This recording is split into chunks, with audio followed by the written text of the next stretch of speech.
అనుష్ ఒకడు గేమ్ ఆడుతూ ఫోన్ ని కట్ చేస్తూనే ఉన్నాడు. ఎప్పుడు చూసినా గేమ్ గేమ్.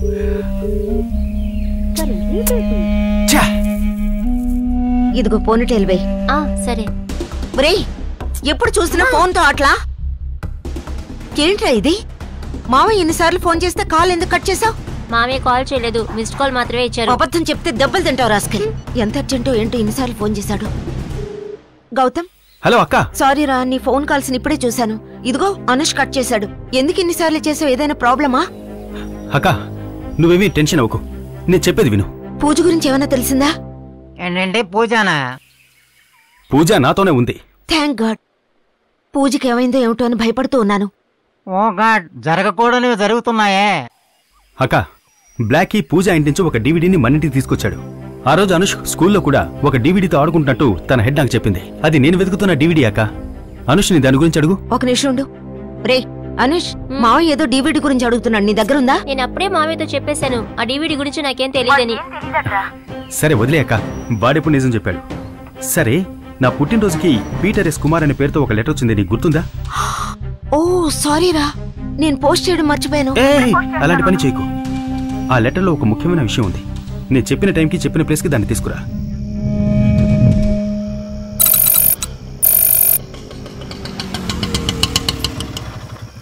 కొంచెం వెయిట్ చేయి, ఇప్పుడే వస్తాను. అక్క. గౌతమ్,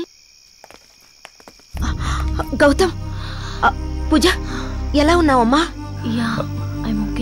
అక్క ఒరే, మన చుట్టూ ఏం జరుగుతుందిరా? నాకు చాలా భయంగా ఉంది. ఏం తప్పు చేసావని ఇలా చాటుగా తప్పించుకు తిరుగుతున్నావు? అక్క అదంతా వదిలే, నువ్వు ఆ లెటర్ని తీసుకొచ్చావా? ఆ లెటర్ని చదివితే అన్ని విషయాలు తెలుస్తాయి. శామ్ ఆ లెటర్ రాశాడు. అన్ని సమస్యలకి ఆ శామేరా కారణం. అక్క శామ్ గురించి తప్పుగా మాట్లాడొద్దు, తను చాలా మంచివాడు. అవునరా, ఇలాగే చాలా మంచివాడని నాకు కట్టబెట్టారు. నన్ను పిల్లల్ని అనాథలు చేసి ఎక్కడికో పోయాడు. తమ్ముడనేవాడు నువ్వే లేకపోతే నేను నా పిల్లలు నడి రోడ్డు మీద ఉండేవాళ్ళం. ఈ పాటికి నువ్వు పెళ్లి చేసుకుని సెటిల్ అయి ఉండాలి. నీ కోరికలను చంపుకుని మా కోసం బతుకుతున్నావు. నీకేదైనా జరిగితే నేను తట్టుకోలేనురా. నువ్వు తప్ప నాకు నా పిల్లలకి ఇంకెవరున్నారు చెప్పు గౌతమ్. నాకు మాత్రం ఎవరున్నారక్క? నువ్వు, పిల్లలు, బ్లాకీ కదా అంతా. నేను మాత్రం ఇక్కడ ప్రశాంతంగా ఉన్నానా ఏంటి? నిన్ను పిల్లల్ని ఒంటరిగా వదిలేసి ఇలా తిరుగుతున్నామే అని మనసులో ఎంతో బాధగా ఉందక్క. ఇక ఒకే ఒక రోజక్క అన్ని ప్రాబ్లమ్స్ సాల్వ్ అవుతాయి. సరే, ముందు ఆ లెటర్ ఇవ్వు. ఇదిగో. Peter S Kumar. సరే, కొత్త చోటు, పిల్లలు ఒంటరిగా ఉంటారు, నువ్వు బయలుదేరు. బ్లాకీ ఉంది కదా, నువ్వు మాత్రం జాగ్రత్తగా ఉండు. సరే అక్క, నేను చూసుకుంటాను, నువ్వు బయలుదేరక్క.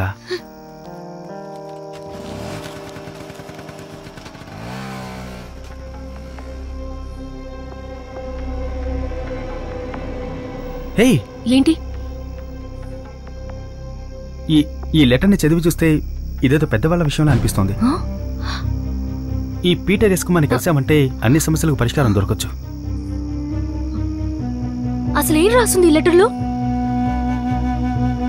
ఈ లెటర్ని చదివిన తర్వాత ఆ డివిడీలో జెనిఫర్కి సంబంధించిన విషయం ఏదో ఉందనిపిస్తోంది. నాకు తెలిసి ఈ సైబర్ క్రైమ్ ఆఫీసరే ఏదో చేస్తుండాలి. పాపం జెనిఫర్. గౌతమ్, నీకు జెనిఫర్ అంటే చాలా ఇష్టమా? కొంతమందితో స్నేహం చేస్తే నచ్చుతారు, కొంతమంది నచ్చితే స్నేహం చేస్తాం. కానీ జెనిఫర్ని చూడగానే స్నేహం చేయాలనిపిస్తుంది. జెనిఫర్ డాన్స్ను చూసి నేను స్నేహం చేశాను, కానీ తన వెనుకున్న ప్రాబ్లమ్స్ చూసి భయపడ్డాను. దాని గురించి తనతో డిస్కస్ చేయాలనుకున్నప్పుడే తను చనిపోయిందన్న విషయం నన్ను కలిచివేసింది. ఆ షాక్ నుంచి బయటకు వచ్చేటప్పుడే శామ్ చనిపోయాడన్న వార్త నన్ను ఇంకా బాధపెట్టింది. జెనిఫర్, శామ్ వీళ్ళిద్దరి చావుకు లింక్ పెట్టి పోలీసులు నన్ను ఎందుకు వెంటాడుతున్నారో నాకు అర్థం కావడం లేదు. ఈ లెటర్ వల్లనైనా ఒక ముగింపు వస్తుందని ఆశిద్దాం. సరే, వెళ్దాం పదా.